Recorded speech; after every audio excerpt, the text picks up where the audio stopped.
ઉમેદવાર છે ભરત મકવાણા, તેમની સાથે અમારા સંવાદદાતાએ ખાસ વાતચીત કરી હતી. તમને તે કોંગ્રેસના બતાવીશું. અમદાવાદ પશ્ચિમના ઉમેદવાર ભરતભાઈ મકવાણા આપણી સાથે છે, તેમની સાથે વાત કરીશું. ભરતભાઈ, પહેલા તો પક્ષે આટલી મોટી જવાબદારી આપી, પહેલા ધારાસભ્ય અને હવે લોકસભાની ચૂંટણી લડવા જઈ રહ્યા છો, કયો રોડમેપ લઈને લોકો વચ્ચે જશો? રોડમેપ કોંગ્રેસનું હંમેશા એક જ હોય છે કે વિકાસના કામોનું આયોજન, વિકાસના કામો અને સામાન્ય માણસની તકલીફો અને હાલાકીઓ દૂર થાય, સામાન્ય માણસ વધારે સુખી જીવન જીવી શકે એના માટેનું કંઈક કરવાનું, અને એ જ રોડમેપ અમારો કાયમ માટે રહેલો છે ને એ જ રહેવાનો. અમદાવાદ શહેર છે, અર્બન એરિયા છે, અર્બન પ્રોબ્લેમ્સ છે, અને એ પ્રોબ્લેમ્સને રાષ્ટ્રીય સ્તરે લઈ જવાની જરૂર એટલા માટે કે અમદાવાદ એક મેગા સિટી છે. મેગા સિટીઝને ડિક્લેર કરવાની પણ અમુક નિયમો હોય છે, અને એટલે એ ઓટોમેટિકલી રાષ્ટ્રીય પ્રશ્ન બની જાય. આપણે એને સ્થાનિક છે એમ કહીને છોડી ના દઈ શકીએ. ભાજપાના મિત્રોએ અમદાવાદના પ્રશ્નોને મ્યુનિસિપલ કોર્પોરેશન લેવલના છે એમ કહીને છોડી દીધેલા છે, અને સૌથી પહેલું એ ખોટું કર્યું છે એમણે. એટલે અમદાવાદના પ્રશ્નોને લઈ જવાના આગળ, અને રાષ્ટ્રીય પ્રશ્નો છે જેમ કે બેકારી છે, બેરોજગારી છે, ખોટા વચનો ઘણા બધા ભાજપાએ આપેલા છે જે એક પણ પાળ્યા નથી, એ બધાનું નિરાકરણ લાવવાનું એ રીતનું આયોજન કરવાના છીએ. ભરતભાઈ, એક તરફ મોદીજીની ગેરંટી, સીએ, રામ મંદિર, ઘણા બધા મુદ્દાઓ છે.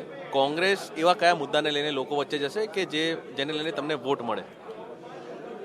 યુવાનોમાં ભયંકર બેરોજગારી છે. રાષ્ટ્રીય મુદ્દો ભગવાન શ્રી રામનું મંદિર ના હોઈ શકે, કારણ કે ભગવાન શ્રી રામ તો હું એમને એ સૌના ભગવાન છે, અને એમનું મંદિર એ મુદ્દો ના બનાવી શકાય, અને તે પણ રાજકીય મુદ્દો કદી ના બની શકે. ભગવાન પૂજનીય છે, અને બધા સમાજો એમની એટલો જ આદર કરે છે જેટલો હિન્દુઓ કરે છે, એટલે એ ઇસ્યુ નથી. સીએ કહો કે એનઆરસી, એ બધી એ વાતો લોકોની આંખમાં ધૂળ નાખવાની છે, કારણ કે અલ્ટિમેટલી જે વાત છે તે સામાન્ય માણસની, સામાન્ય પ્રજાની સુખાકારીની વાત છે. મારું ને તમારું આરોગ્ય ખૂબ સસ્તા ભાવે સારી રીતે જળવાય એ વાત હોવી જોઈએ. આપણા બાળકોનું શિક્ષણ સારી રીતે થાય, ખૂબ સસ્તા ભાવે થાય એ હોવી જોઈએ. આપણા ઘરમાંથી બહાર નીકળીએ તો સલામતીથી સાંજે પાછા આવીએ એ વાત હોવી જોઈએ. એમાંની કોઈ વાત અહીંયા છે જ નહીં. અહીંયા ખાલી ને ખાલી કીચડ ઉછાળવાનો, ખોટા વચનો આપવાના, લોકોને ભરમાવવાના, ભગવાનનું નામ દેવાનું, અને એના દ્વારા લોકોનું ધ્યાન બીજે રાખી અને ચૂંટણીઓમાં જીતો મેળવવાની વાતો છે, જે ખરેખર ખૂબ ખોટી વાતો છે. પણ એક તરફ આપના જે પૂર્વ નેતા હતા અર્જુન મોઢવાડિયા, તેમનું કહેવું હતું કે રામ મંદિરમાં જ્યારે કોંગ્રેસે આમંત્રણનો સ્વીકાર ન કર્યો, એમને એ ખોટું લાગ્યું હતું. પરંતુ હવે એક મુદ્દો પણ રામ મંદિર બન્યો છે, ત્યારે લોકો પણ કોંગ્રેસ છોડીને જઈ રહ્યા છે, આપણા સિનિયર નેતાઓ છોડીને જઈ રહ્યા છે, નેતૃત્વનો અભાવ છે એવું તેવું કહી રહ્યા છે. આગામી આપના ચૂંટણી પ્રચાર દરમિયાન પણ તો આ ક્યાંક ઇફેક્ટ કરે એવું લાગે છે? નેતૃત્વનો કોઈ અભાવ છે નહીં. કોંગ્રેસમાં ઘણા સારા નેતાઓ ત્યારે પણ હતા અને આજે પણ છે. જે નેતાઓને એવું લાગ્યું કે ભગવાન શ્રી રામનું મંદિર નથી, મંદિરનું અપમાન અમે કર્યું છે, એ નેતાઓએ એટલું સમજવું જોઈએ કે અમે માત્ર ને માત્ર ધાર્મિક નેતાઓ, એટલે કે પૂજ્ય શંકરાચાર્યો, જે લોકો હિન્દુ ધર્મનો સ્તંભ, આધાર સ્તંભ કહેવાય, એ લોકોએ કરેલા વિરોધને અમે આદર આપીને જ નથી ગયા. એવો કોઈ મુદ્દો નથી કે જેમાં કોંગ્રેસને ભગવાન શ્રી રામજીનો કે રામ મંદિરનો વિરોધ હોય. એટલે પીઢ નેતાઓ પણ આવી વાત કરે એ થોડુંક અયોગ્ય છે. બીજું, કોંગ્રેસ પક્ષમાં તો એટલી બધી આંતરિક લોકશાહી છે કે અમારામાંથી કોઈને કદી એવું કહેવામાં નથી આવ્યું કે તમે રામ મંદિરમાં દર્શન કરવા ના જજો.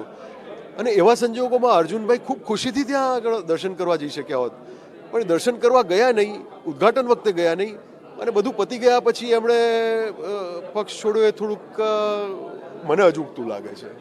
ભરતભાઈ, શું માને છે, કેટલા પડકારો છે અમદાવાદ પશ્ચિમની લોકસભાની બેઠક જીતવા માટે? ભરતભાઈની વાત કરીએ તો ભરતભાઈ અમદાવાદ શહેરમાં રહે છે, અને મારો જે અમદાવાદનો અભ્યાસ છે એ પ્રમાણે અમદાવાદના ઇશ્યુઝને સાચી રીતે હું સમજેલો છું. અમદાવાદના ઇશ્યુઝ ભગવાન કે બીજા કોઈ આવા ઇસ્યુ છે નહીં. માત્ર ને માત્ર અમદાવાદનું ઇન્ફ્રાસ્ટ્રક્ચર, જેમાં સૌથી પહેલું આરોગ્ય આવે, બીજા નંબરે શિક્ષણ આવે, ત્રીજા નંબરે બેરોજગારી આવે, ચોથા નંબરે ભ્રષ્ટાચારનું નિર્મૂલન આવે, અને પાંચમા નંબરે કાયદો અને વ્યવસ્થા સરખું કરવાનું આવે. એ કરવાની જરૂર છે.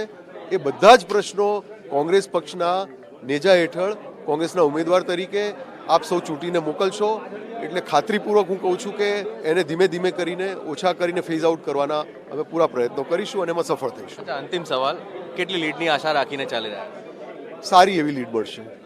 બિલકુલથી તો અમદાવાદ પશ્ચિમના પ્રશ્નો, મોંઘવારી, બેરોજગારી સહિતના મુદ્દાઓને લઈને પ્રજા વચ્ચે જશે અને સારી એવી લીડથી ભરતભાઈ મકવાણા જીતશે તેવો આશાવાદ તેઓ વ્યક્ત કરી રહ્યા છે. કેમેરામેન અજયની લેવાની સાથે બિરેન જાદવ, અમદાવાદ. ત્યારે સમાચારમાં આગળ વાત કરીએ તો લોકસભાની ચૂંટણીની જાહેરાત હજુ સુધી નથી થઈ. તે પહેલા જ ભાજપે ગાંધીનગર લોકસભા